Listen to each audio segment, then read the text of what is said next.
All right, so I'm going to start us off. I've had the pleasure of talking to everyone up here before tonight's event, and everybody has said a lot of the same things. And so we're going to start with one of those things, which is young people and police need to talk more. They just need to chop it up on streets, in communities, in schools. They need to talk.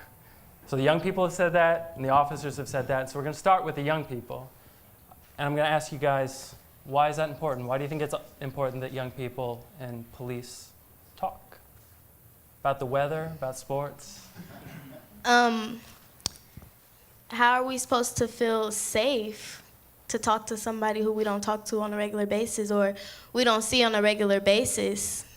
How are we going to be able to call you when something's wrong or, what are we supposed to call you for? Yeah, let me talk to you. You guys. Yeah, I think that's the most important, why we should be having these conversations, especially because in the media, we see all this bad stuff with police officers. So show us that this not how it is, because a lot of the stuff in the media is not how it is. And we all know that. So let us know that. Come out. Come see us. Come play with us. Yeah. So. Anyone else? I just think it's great to have a police officer build a relationship with the community they're working around, and that way the people around the community can feel comfortable seeing the police officers drive around the neighborhood, knowing that they already have a relationship with that police officer. That way they won't make a face when they see a police officer, because a lot of people panic when they see them. And I think that if they have a good relationship, we won't be having a lot of problems. We'll have better relationships. Yeah, I mean, for me, being able to go up to a police officer, talk to them, share your problems, especially if they're relating to a crime or violence in your community, is obviously important, because I think, especially in my community of Oakland, it's sometimes hard because police aren't always seen as people that protect and serve, which is what you want. It's hard to feel safe, like Joy was saying, if that's not what you're thinking when you see a uniformed officer, and building that trust. I think that's a really big part of it, is that talking to police officers will build the trust necessary to build that safe feeling. I feel it's important that y'all bounce out and talk with us youngsters, so on y'all behalf, y'all wouldn't be as afraid of the people that come from the community. When times of trouble do arrive, it's like I will already have personal contact, and it won't be a sea of strangers. When you see 20 people with black hoodies on, you won't feel the fear of, I need to protect my life. It's like, Tyrone, let me talk to you, such and such. They'd know you, and we wouldn't run. It'd be like, I know this person. You know them, and you know you could call them, you could go to their house, you know their moms. You don't need to chase them because you know these people. It's like, I'm just gonna go to your house and I'm gonna holler at you. So I think it's important that you build that relationship so you can do that. So I want to ask you guys, officer rolls up, gets out of the car. Hey, I just want to talk to you guys about the Raiders. Or it hasn't rained in a while. Mm-hmm. Like, how do you do it? How do you have that conversation? I'll start. And what are the ways an officer would need to approach you to make that conversation easier? Well, initially, because it's already that distrust in the community. Some people are out there, doing what they doing. So if you bounce out initially, it's gonna be the everyday routine of the police come, we gotta leave. I'm walking away. But if you was already you bounce up, you walk up, hey, let me talk to y'all real quick. I do it all the time. I have debates with police officers on the corner. I talk to them. It's simple. It's just, hey, what y'all doing? Y'all did it. I see police do it all the time. You just say, hey, what's up, man? Y'all cool today? Why you got your shirt off, man? You ain't got no muscles. It's supposed to be it's the summertime. You know what I mean? Just crack jokes and just be human. You know what I mean? You see little kids and, hey, get out the street, man. I don't want to get out and just play catch. I got a football. Hey, boom. Which one of y'all know who the fastest runner up over here? You know what I mean? You just got to get out and be creative and just talk like you would talk to anybody else in the supermarket. You know what I mean? It's simple. A lot of them, initially, they probably be afraid, but when you show that I'm not worried about y'all, most of the time, they ain't tripping. Chief Magnus, Lieutenant Armstrong, are average patrol officers in your departments encouraged or even evaluated for their efforts to get out into the community and have conversations like that? And do they have the skills like Dante just pulled out to just have a conversation with a stranger? Well, I think they need to develop those skills if they don't have them, because I think that's really important. I agree with everything that's been said so far. I mean, we really need to encourage that, and I think we have to do that by recognizing that first of all, we got to get police officers out of cars more often, even if their primary job may be to patrol a neighborhood in a car. We need to try to make it possible so that officers can get out on foot more, be out on a bike, whatever, be more approachable. I think sometimes just that when you're in a car and it just looks like you're either looking for trouble or responding to a call or getting ready to take enforcement, that sort of sets up a barrier right at the start. And so if we can get cops out of the car, we can get them into parks, into youth centers, into places where young people and community folks gather, and then it's going to be easier to start up some of those conversations. And at that point, that leads then to other good things, because once the cops start to see, oh, I know that person, we can talk, we talked at the, whether it's at the Rye Center or wherever it might be, then when they see them on the street, we already have a foot in the door. It's less likely to look like they're just out to make an arrest or to take some kind of enforcement.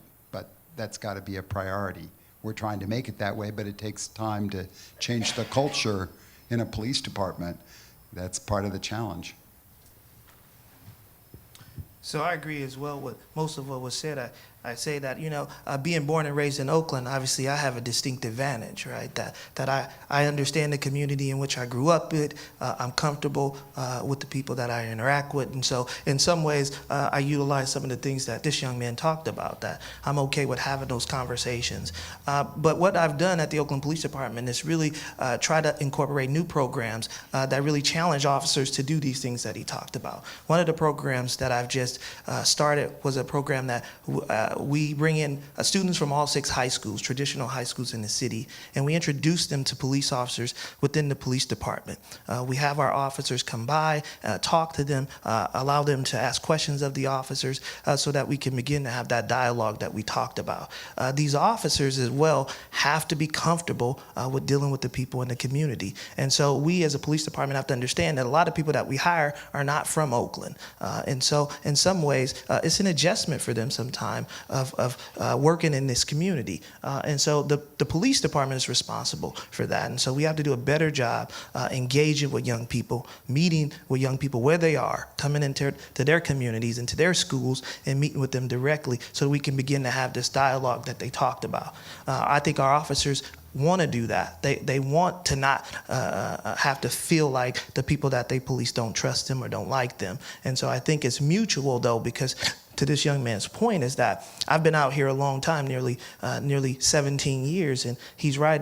If we just jump out of a car, people's first assumption is that we're going to take some enforcement efforts. And so I think this is something that we have to grow over time. Comfort between both parties, right? That people have to be comfortable, like this young man, to stand there and have a conversation, and then officers have to be comfortable engaging in that conversation. And that's something that we're working on consistently with our officers. So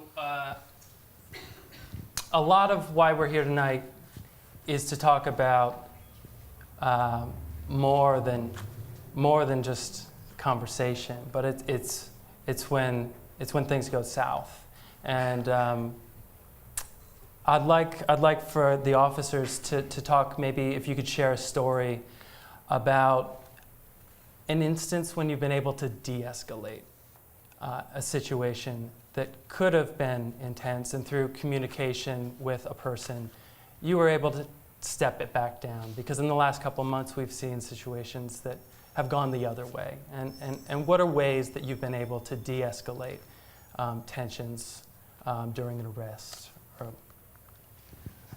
So I think in my career, I've had a lot of instances where my life was at risk. And so one that stands out to me was that I was at High Street in Foothill at the 76 gas station. And I was there on a call of a possible robbery. A gentleman was in the parking lot preparing to rob the store as I drove up. The gentleman had his hand on his pocket, and as I exited my vehicle to begin to talk to the gentleman, he began to reach into his pocket. Inside his pocket, I could quickly see that he was preparing to pull out a firearm. And so at that time, I had to make a really quick decision, but we were in such close proximity that I could not back up and engage him with my firearm. And so I grabbed his hand and I talked to him like, hey, I don't want to have to do this. Don't do this. And I was speaking for him, but I was also speaking for myself. And I think we were both scared at that time. Now, I can't say what any other officer, what decision they would have made facing those same circumstances. But I think officers frequently have situations where they make split-second decisions that you know in some cases could be life-threatening, obviously. And so we all handle these situations differently, but I think that was a situation where I quickly had to assess what was going on, and I chose the option of trying to talk the gentleman down as opposed to using my firearm, but I can't say to what would have happened if that would have been a different officer. So sometimes it works, but then other instances where, you know, officers may have chosen another option. Yeah, I think it's important to realize that it can be really scary sometimes, even if you're a police officer with a vest on and you're carrying a gun. There can be some really scary encounters out there, and once you go through something like that, it has an impact on how you deal with other people, even if the situation is different. When I was a sergeant, I had to deal with, I checked up on a domestic violence call where a young guy had been assaulting his girlfriend in an apartment about 4 a.m, and there were some officers that were already there taking a report and talking to her, and I checked up on them as their supervisor. I left the apartment, walked around a corner, and was confronted by the guy who was carrying a rifle. And he saw me before I saw him, and he pulled the rifle on me, and I mean, he had me dead to rights pretty much. And I mean, I had my gun out, but he had his gun leveled at me. I had my gun out. You know, what were we going to do? Shoot it out with each other?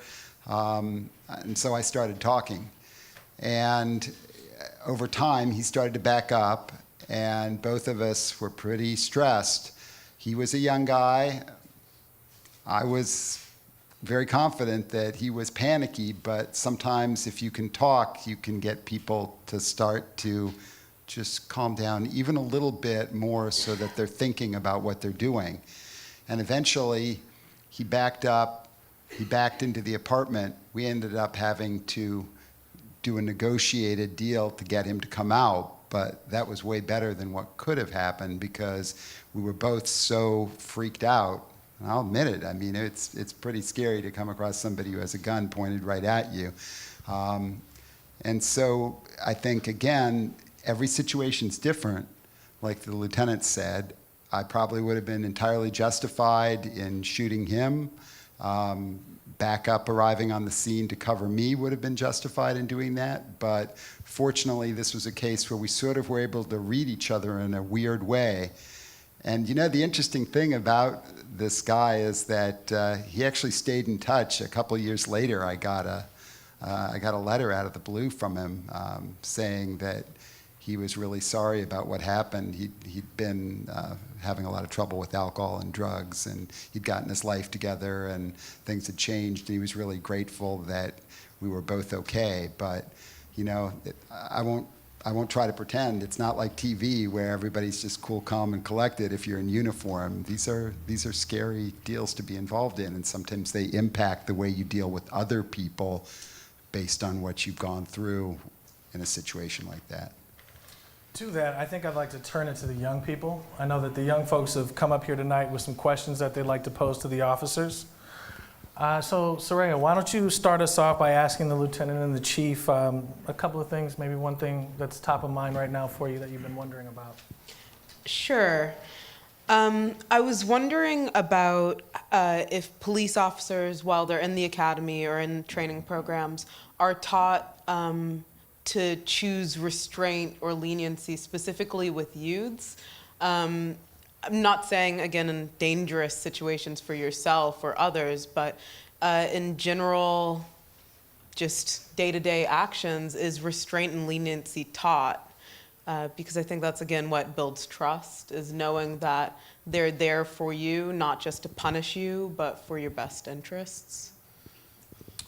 And so the first thing I'll say is we teach our officers to use the minimal amount of force necessary to handle the situation. And so what that means is that we first expect our officers to do their best to talk it out, right? That they should communicate with somebody to see if they can de-escalate the situation, right? These officers understand the impact of force, especially when it comes to young people. And so we do talk to our officers about being more patient and trying to use other tools. And so one of the things we do is have them they receive additional training from an organization called Calico, which teaches officers how to communicate with young people. And so they use the tools that they learn from Calico as well to try to de-escalate situations. And that's the first way we always deal with any issue, is trying to talk people, because voluntary compliance for us is the best outcome for the officer as well as the person we're dealing with, whether they're a youth or an adult. We always try to first receive voluntary compliance, and hopefully we can talk somebody into cooperating. I was going to say one of the things we've been doing is, we're learning more about the science of how people's brains develop. And it turns out that, when you're an adolescent, and now we believe adolescence goes all the way until your mid-20s, that your brain is still developing, which means you're processing things in a different way than people who are older than you are. It's not a good or a bad thing. It just is what it is.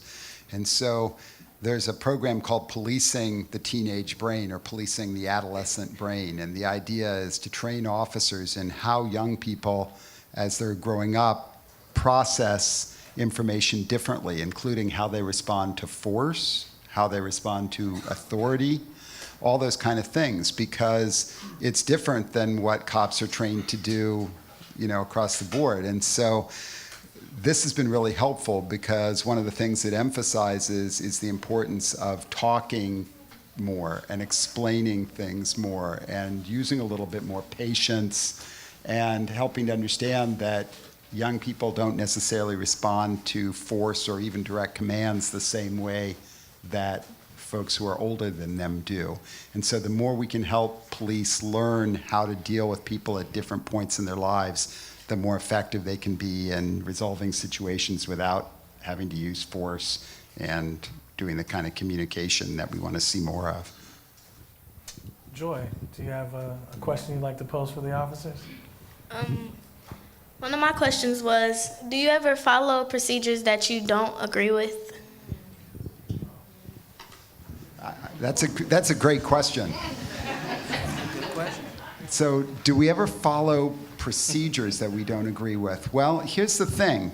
Police work, it's not the military, but it's called a paramilitary organization because it's structured a little bit like the military. We have not only the law that we have to enforce, which is really, the laws are things, that's what you've created, that's what you voted, your parents, your older friends, folks who can vote, they've voted for laws that we have to enforce.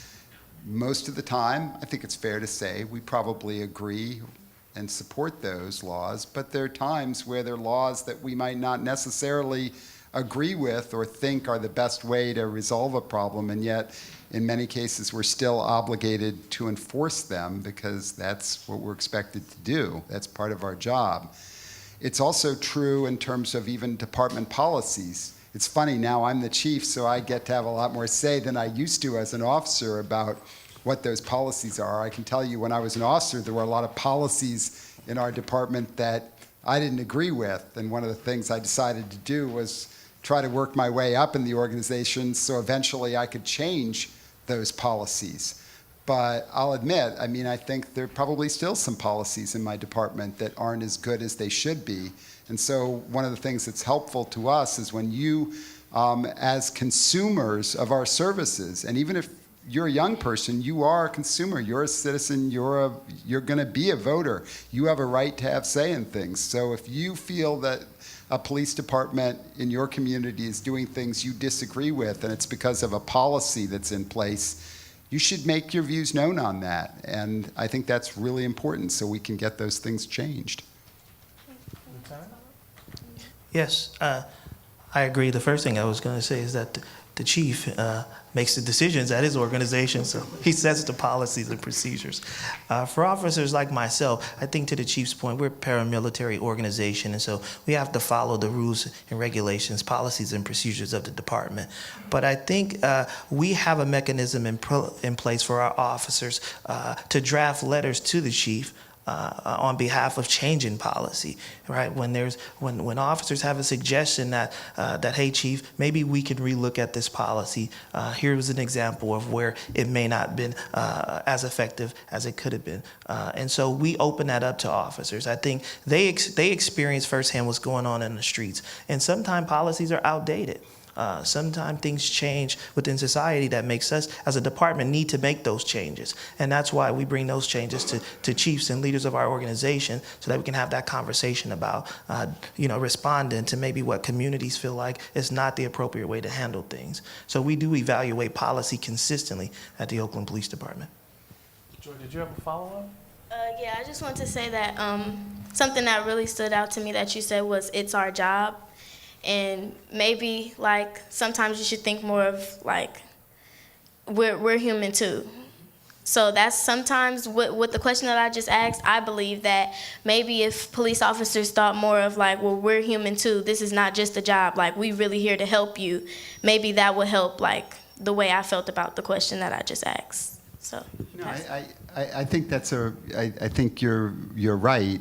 That when I say it's our job, I mean it's our job to enforce the law, but it's also our job to be accountable to you and to build the strongest possible relationships we can with everybody in the community, including young people. So I don't mean, it's just my job, that's what I get paid for, no big deal. I mean that we do have to enforce the law. That's what we're legally expected to do, but we can still do it in a way that's respectful of young people and people throughout the community. Thanks.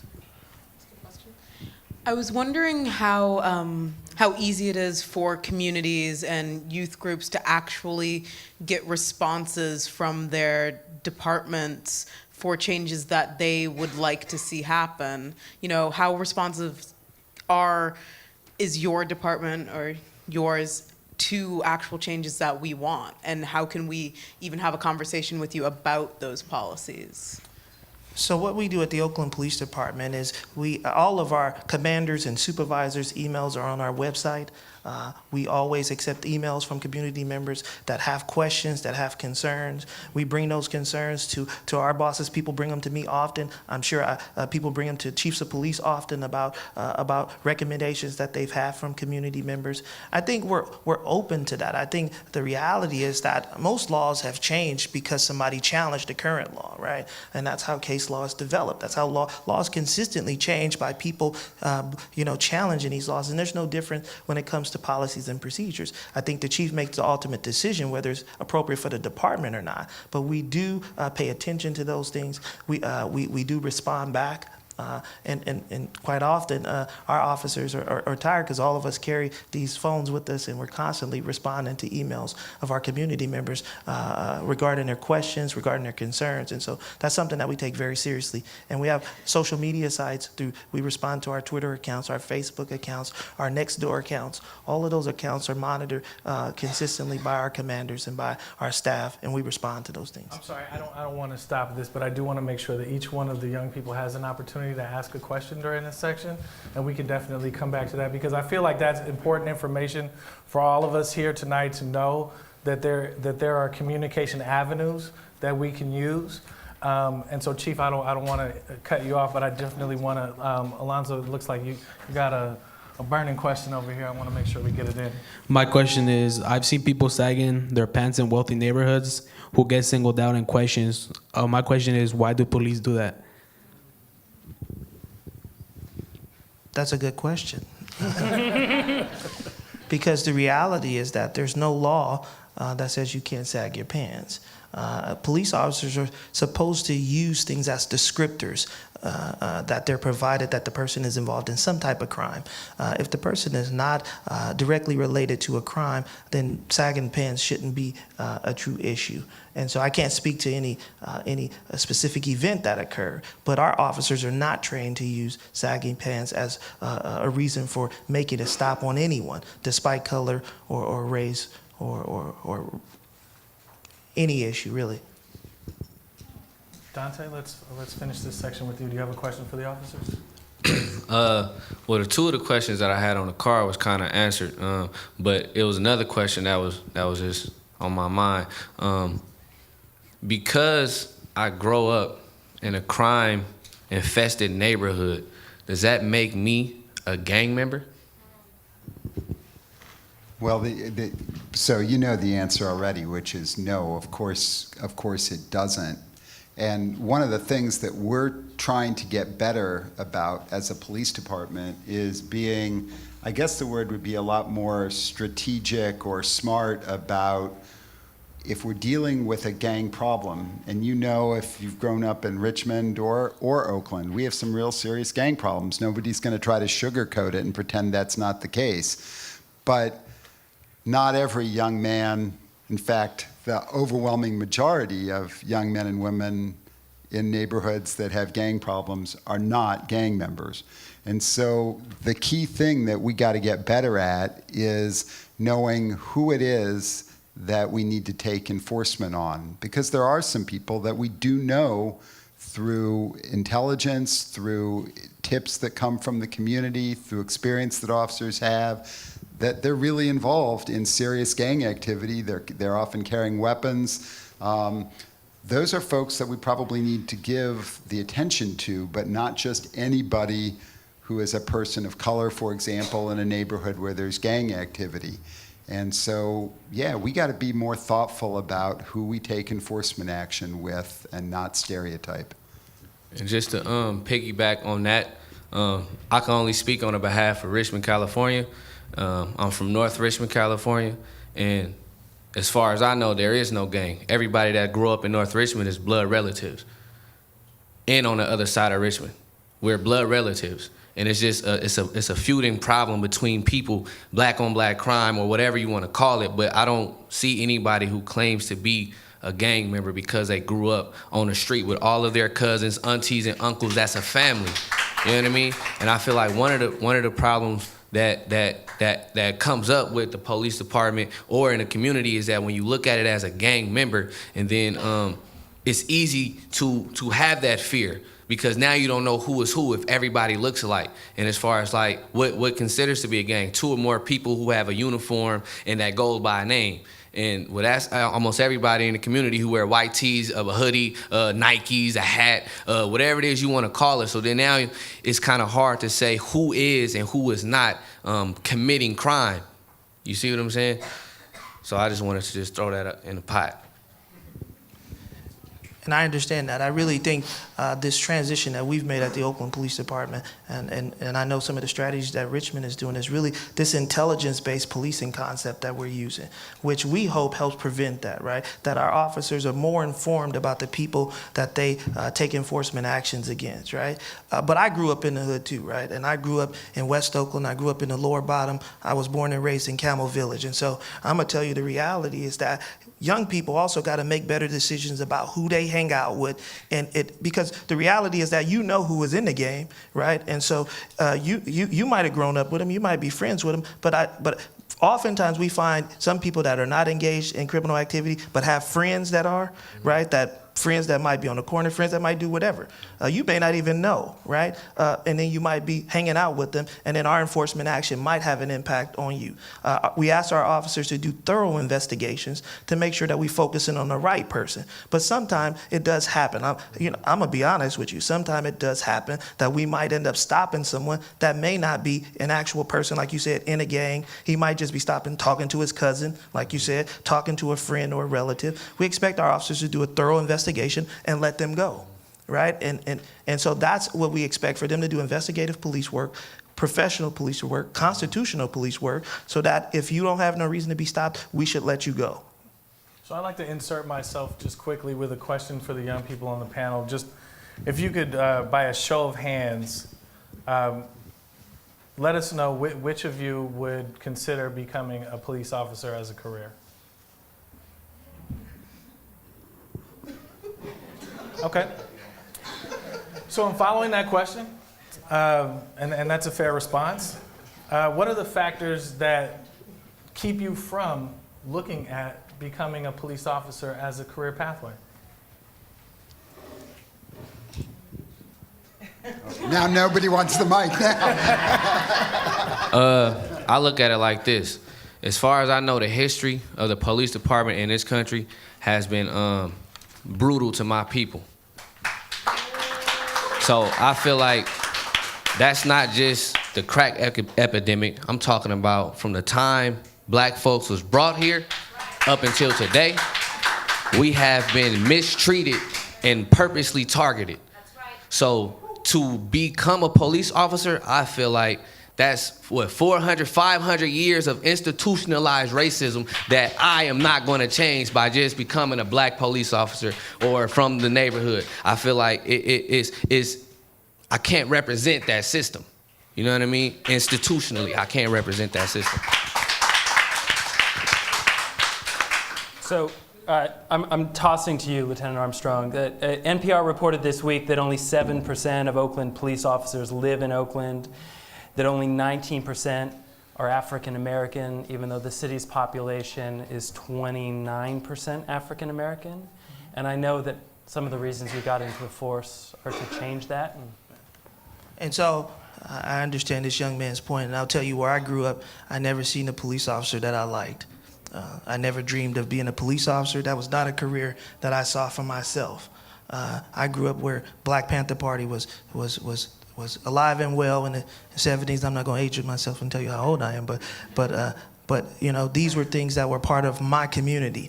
And so, but what I relish in the fact is that every day that I put this uniform on, I feel encouraged with the fact that I'm able to go out into a community that I care about and go and try to make that community safer than it was the day before.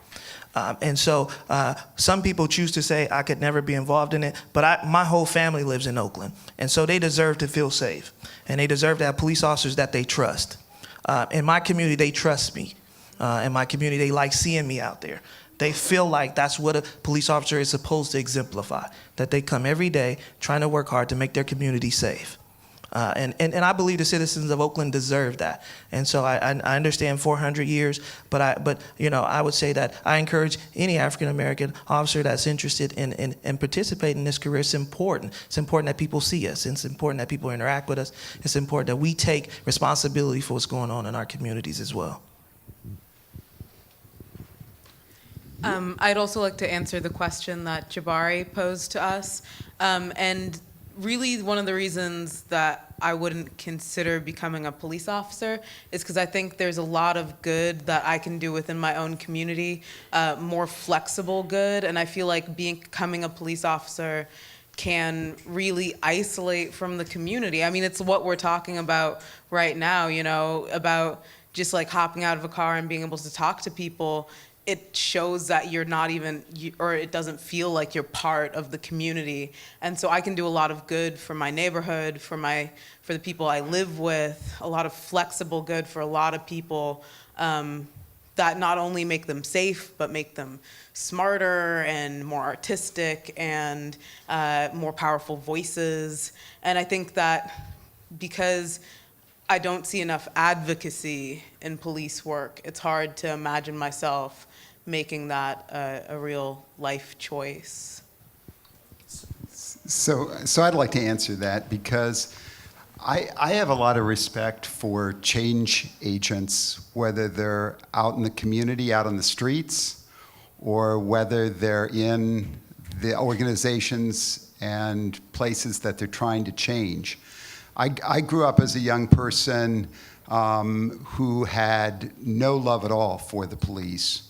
And I was very involved in community organizing. I was involved in the United Farm Workers. I was involved in youth advocacy and juvenile justice issues. I was involved in politics. And the last thing in the world I saw myself doing was being a police officer, not for, among other reasons, the fact that I'm a gay man and police agencies have not exactly been welcoming to folks from the LGBT community over quite a long period of history either. But I would argue that although I respect totally people who choose not to make change by being part of a police department, there is an important place for folks who do want to make change within police departments. And we need people who want to reform the system sometimes to be part of the system. There's a really important role for folks who want to make policing better in policing. And I'm not saying it's easy. I'm not saying it's always going to be a simple or quick process, but it's really important that people invest in doing that if they want to see it change. Okay. So we want to open it up to audience participation. My colleague Brandon McFarland he's going to be circulating with a microphone. That's Brandon. So just do what this woman's doing right here. Raise your hand, and Brandon will make his way around the room. Thank you very much. I'm very impressed with the amount of diversity. And Lieutenant Armstrong, thank you very much for your innovations in the police department. And Chief Magnus, I do have a two-part question, if I can. Do you regret, Joy took the words out of my mouth, I was going to ask, do you ever regret in your career making arrests from drug convictions of young people? The number of contacts you've had with young people, if you could and you were retired, do you ever regret those arrests? And second, Lieutenant Armstrong, you mentioned next door. Do you think the sagging youth were identified by participants on Next Door, the sagging pants youth were identified by Next Door participants? Is that clear? Sure. So absolutely. I think that this country has taken a very backwards approach for many years when it comes to dealing with the whole issue of drugs and drug enforcement. And I would acknowledge without question that I wish that there had been different opportunities and resources available at various points in my career where instead of arresting a young person or even folks who weren't so young around drug charges, that there would have been other options and resources available for getting people help and handling things differently. I do feel I've been part of efforts in several communities to try to bring about those alternatives and those different resources. And I think we're seeing now the political environment change, even as it relates to marijuana and other things. But absolutely, I think that this is an area that we've needed to change, and I'm glad to see that change is happening. And to your second question, we get information from all different sources. We can't stop community members for providing us that information, whether it's through Nextdoor or it's through our 911 system. What we do is evaluate the information that we receive, and we make sure that it's lawful, right? And so if someone was to send us a picture saying, hey, some guy is in front of my house with their pants sagging, we'd ask that person, is there more information? Is this person? Alex Nieto, that didn't happen. That's what I feel really bad about. I'm concerned about implicit bias is something that we're doing in the city of San Francisco, and we're beginning to look at our inability to see people, innocent people, as innocent people because we've been trained in our lives. Our baby boomers have been indoctrinated to see non-whites as threatening. And in Alex Nieto's case, there should have been some scaling down of that 911 call, which people feel it was from next door or next block, whatever, social media that goes out as vigilantes and say who's safe in a community or not. So I am concerned, but I am very impressed with what I hear tonight. I'm very impressed. Thank you. Brandon, we have one there. Yeah, this all sounds really nice, and there's some laughs, but this is a really serious situation. How much training do you need to treat someone humanely? There's been thousands of people murdered just last year. In January and February, over 250 people have been murdered. We need accountability. Where is the accountability for Eric Gardner, Mike Brown, Alex Nieto, and I can just go on and on and on. We don't need chatting with the police.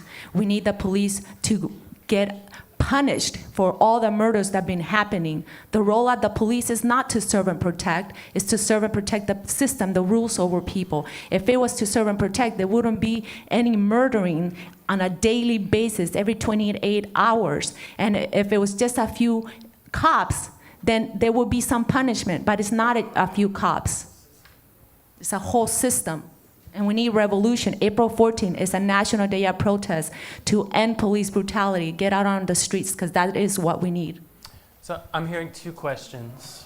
One is, what are trainings that are taking place so that unarmed people who don't need to be killed aren't being killed? And what are trainings that your departments are embarking on? So we're doing several things. One of the things that stands out the most is that we're putting officers through simulated events. And so what we do is have these officers participate in scenario-based events where we really put them in environments where we can decide what stress level we want to put on them so that when they make these decisions, they understand what they're doing, that it's not a shock. Because quite honestly, I think people don't understand that most officers never fire their weapons.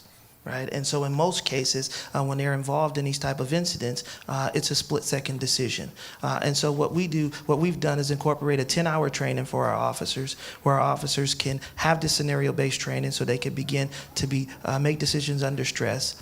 So that they can understand how to de-escalate situations, how we can begin to appropriately assess situations quickly and make better, more proper decisions. And so I think that's a tool that we've incorporated. One of the things we've also incorporated is the use of our PDRD cameras.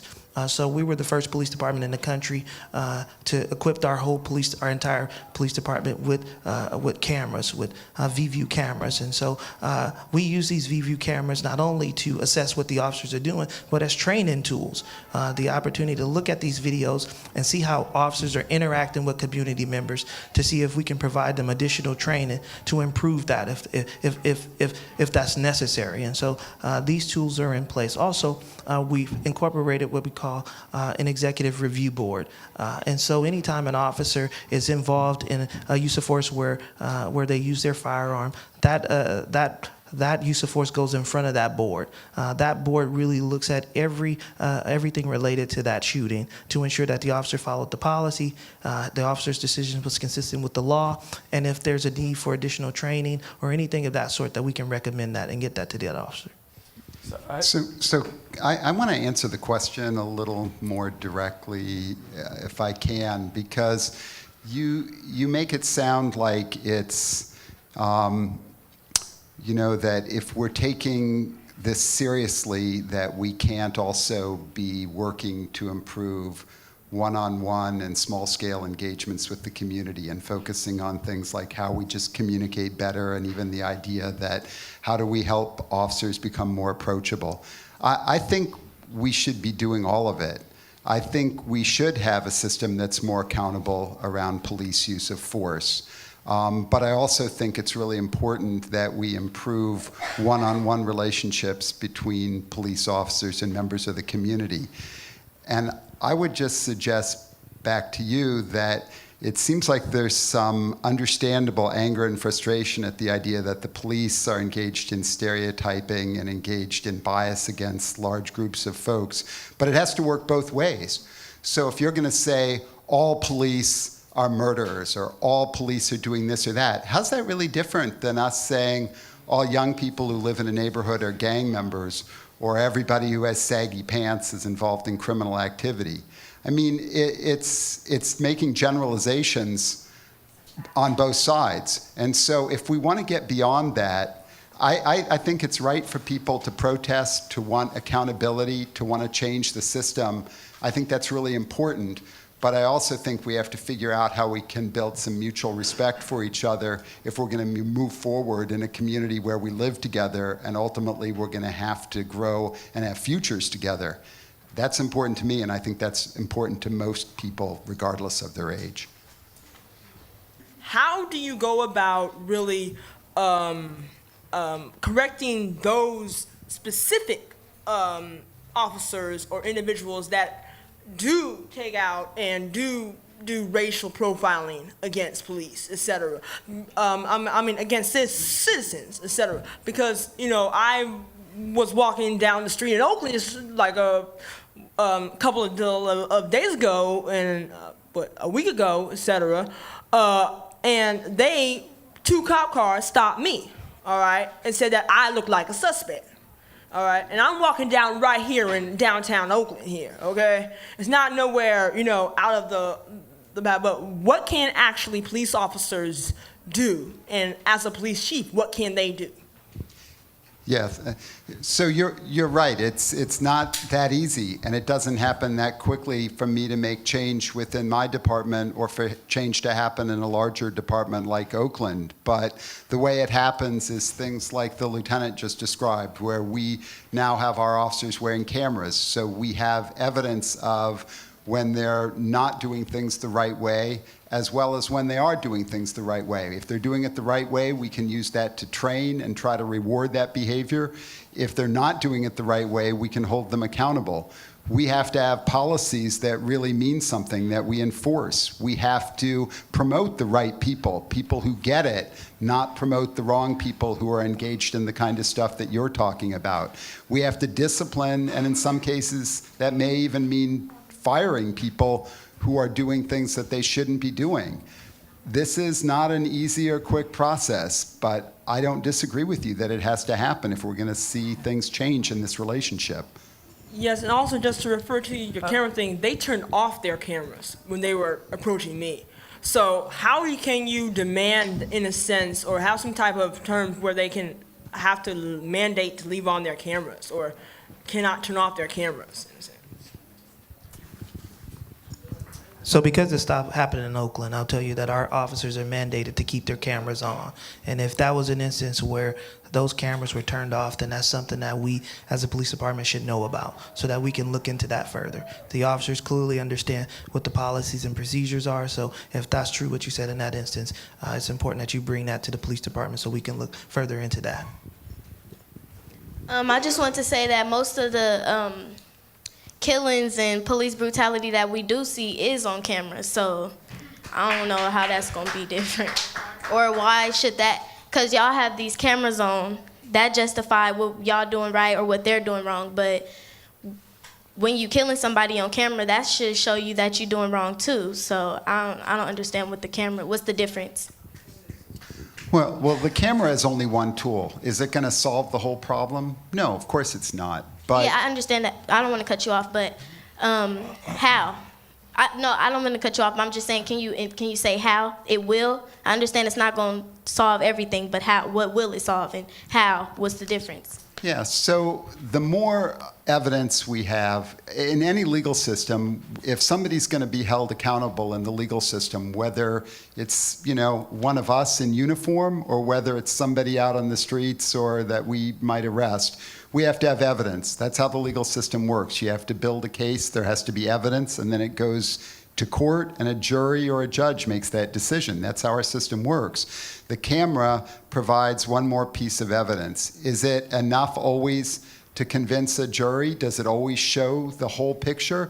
You and I both know that you can be standing 90 degrees apart from somebody else and taken camera footage, whether it's with your own phone or whether it's us with a body camera that we're wearing, and things can look very different. But it's still evidence that can go to court that can help show that somebody did something that was against the law.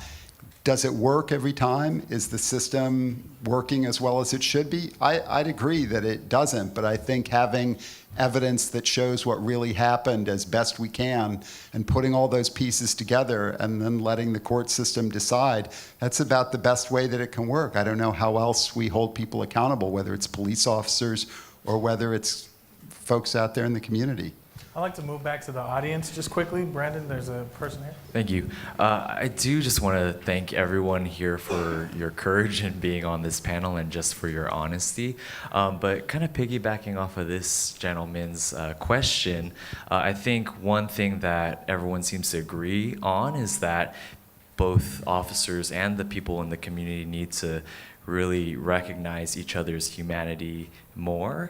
So when it comes to instances where a young person or really anyone on the street is stopped and searched, maybe there was a reason why you suspected something with that person, but if it ends up being that that person really didn't do anything wrong at all, I'm wondering if officers are ever trained to recognize what that experience was like for that person and the fact that it probably wasn't the first time that that's happened to that person and they were just walking down the street. And is there ever any training on how to maybe apologize or recognize the true reality of the experience and try to make that situation as right as it could be? So I'll answer that by saying, yes, the 8-hour training that we give our police officers on procedural justice and police legitimacy really speaks to that, right? That we expect officers to make sure that although they stop somebody, that they don't take their dignity and that they treat them with respect. And that if there's a situation where the officer made a stop and it may or may not have been the right person, that it's okay to apologize to somebody and say, hey, I'm sorry, we thought you was somebody else.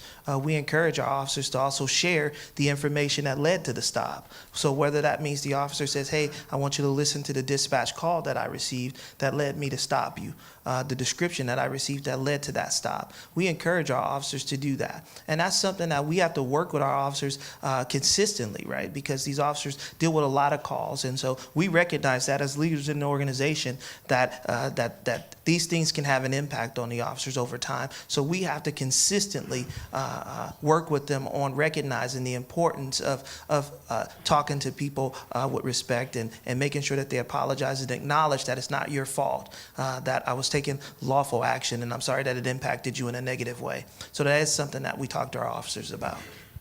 So we've only got about 10 minutes left for this part of the conversation, and I understand that there's a lot of folks out here that want to weigh in, and we definitely want to make sure that that is possible. So I will encourage those folks that have questions, to continue the dialogue for a moment after we close out. But just a reminder that we have the solution wall here, and the object of tonight is to try to come up with answers to a lot of the questions that we have. And as the entire panel is saying, it's going to take a collective effort between community, between the law enforcement agencies, to come together to find those. So the mic is still circulating. I think we've got one. I've got one here in the front, and then we probably have just one in the back, and then we'll have to close out. Hi, so my name is Joe Turner, and I'm a sergeant with the Oakland Police Department. And actually, I had a question for the young people on the panel. I'm not from Oakland, I'm from Chicago. I live in Oakland now, but I had the experience to be able to see and study history, especially American history. I've been to Birmingham, Alabama, for instance. I've been to Selma, been to Memphis, and that was all part of my schooling. And I see a lot of very, very young officers. I'm a supervisor. I supervise a patrol squad. I have 6 of the officers have been there less than 1 year, and the one senior guy has 3 years. And these are young men and women, and sometimes I realize that they don't have the historical context that some of us enjoy And I would wonder, for the young people, what is maybe one thing that you would want your officers to know about you and your community? How can we learn something more about you? History. I think that's all that I zoomed in. What you said is history. So that's all how I'm going to answer that question. It's history. Know where we come from and know why we think the way we think. And that would be history. So. Just reiterating what I stated earlier, where I come from, there is no gang. It's people from different neighborhoods who are blood relatives and don't know it. If you look at us as a gang, then everything, all your laws is going to be geared towards that. That's going to lead into gang enhancement because I'm affiliated with a particular person who on your record is a gang member. Now I'm considered to be a gang member, but that's my uncle. That's my cousin, that's my brother, and that's my auntie. So what I would like for the officers to know is what neighborhood you in and who are the people in that neighborhood. And you will understand that I grew up with them, literally. And the people on the other side, that's my cousin too. We just don't know it. We're afraid of each other. We're afraid to go to the other side because of this gun violence that's going on. As you are afraid, so are we. Not to justify why people are shooting each other, but just to understand it's not a gang. It's not a gang. I'd also like to say that no matter where you come from before being part of Oakland, once you put on that uniform, you are joining us. You are joining us as part of our family, and you must understand and respect that to really respect the people in now your community. Because no matter where you came from, you put on a uniform that represents a city that is just as much my city as it will be your city. And that comes with its own history, that comes with its own family, and that comes with its own struggles. But if you do not accept yourself as part of the community, then how will you ever begin to cultivate that respect that family shows each other? We have one up here, a question up here. Oh, all right. So I'm a public defender in the Contra Costa area around Richmond for young people. And my question is this, it's about police accountability. And so what I see as being one of the fragmenting things of trust between the community and police occur in two contexts. When we see police violate constitutional rights, and then when we go in court, they lie, and they say that, for example, a kid consented to the search even though they didn't. And then another context where we see a lot of kids being arrested for resisting arrest. And then I see a correlation between how hurt my client is and how seriously the resisting arrest is charged. For example, a felony means the kid was really beat up, or resisting, my kid was just tased, for example. So, and this is in the context of a state where there's a lot of police protection about personnel files and civilian complaints, and an area in Richmond where there isn't a very strong civilian complaint place for people to feel safe to go complain about the police action. So my question to both of you is, what do you see the role of your agencies being in that context? Well, a lot of those decisions are made by a district attorney's office, so I think we have to have more discussions that also involve district attorneys, because they are ultimately the portion of government that makes the charging decisions. And a lot of the time, they're not as involved in even these kind of discussions as they should be, and that's really a loss for all of us. But I think in terms of the question about complaints, I mean, and this came up before, I think part of the problem is, we need to make our complaint processes easier for people to use and more responsive and timely. That's harder than it sounds sometimes, because even if I want to have the best possible complaint process that there can be, I've got a lot of restrictions based on rights that the legislature has given police officers. I understand the reason for those rights. They're due process rights. Everybody wants due process, but they also make things take more time. So, for example, officers have a right to have an attorney if there's a complaint, or a union rep. They have a right to a whole host of things related to how that process works. And I think we need to do better, though, with helping the community understand how they can file complaints and make the process as easy, including for young people, to follow as possible, and then follow through as quickly as we can and as thoughtfully as we can. I mean, it ties back to what the lieutenant said about procedural justice and legitimacy. A lot of times people don't even understand how the process works. And so, yeah, I agree, that has to be better. And there are things being done to improve it. One of the things I'd like to see more of, for example, is mediation that brings young people and police officers together to talk through a situation where it's possible nobody may have done something wrong, but maybe we just don't understand why we each did what we did. So there are a lot of creative ways to get better at resolving problems, but they're all going to take some willingness on both sides to kind of engage in this discussion and this process. So we've got time for one last question. Cheryl? Yes. I'm from West Oakland also. I'm from Acorn. And I have seen a number of things. I went to McClymonds and I went to Tech. So everybody here know about West Oakland and what goes on. But my question is to the police first, is that sometimes you need to scale back and think about what would happen? How would I feel if that was my cousin? Would I shoot to kill or would I shoot to injure just to take them down? Then the question for the youth, sometimes you guys could be very disrespectful. Very disrespectful. And it goes back to whether it's a policeman, because if you take off that uniform, he's still a person. Because you look at me, I'm still a person, but I work for the federal. So sometimes you just need to scale back a little bit and say, look in the mirror. What can I do different so I won't be approached? The police officers, what can I do different to make these youth trust me, other than just stepping out there, bouncing out your car? Because you bounce out your car, they're going to think that you're coming after them. So it starts with each other as an individual. Thanks for the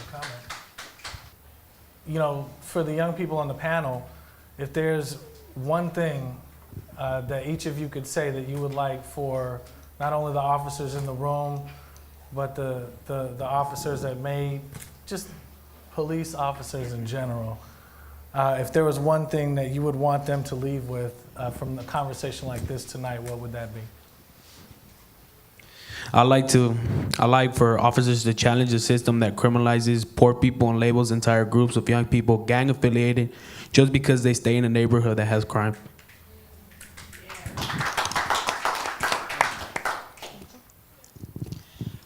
I guess I want police to remember that once you put on that uniform, you are one of us, and therefore we have to recognize each other as part of one community. You're not police, you're not just youth, you're part of our general community, and how do you want to be treated in that community so that we can all be safer, be happier, and eventually get to a place where we can talk to each other. I want police to know that we are hurt by you guys, and we are mad. And when you leave today and you have a conversation with somebody else who has on the same uniform as you, tell them something that somebody said in this room today and how it made you feel. That's what I want.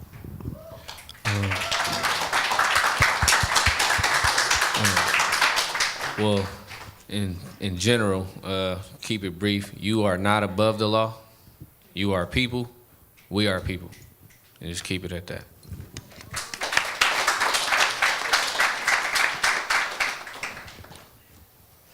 Well, I think that's about our time tonight. Did you have one last burning question? I want to you'd like thank ask? the panelists for the courage they displayed coming up here and talking about hard things.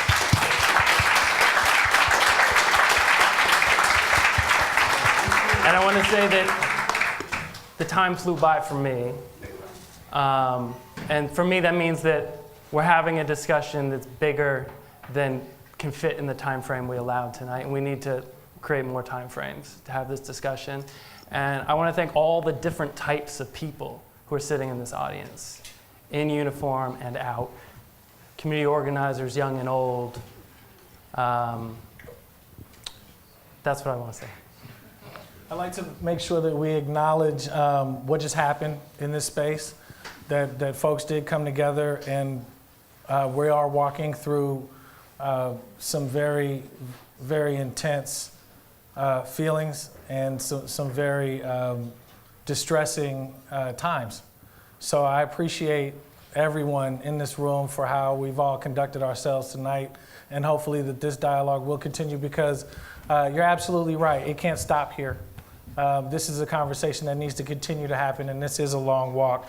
I'd like to recognize our partners that made this possible. Youth Alive, RISE, Oakland Police Department, Richmond Police Department. Without those organizations, lending time for these folks to come out and letting them know that we wanted to have this dialogue, we would not have had this conversation tonight. So if you're interested in continuing to be parts of these kinds of conversations with Youth Radio, supporting the work that we do, I would encourage you to go online to youthradio.org/membership and see we're putting up a calendar of events. We'll have several of these kinds of conversations about different topics throughout the year. Again, that web address is youthradio.org/membership. And with that, I'd like to close it out and thank everyone for coming tonight.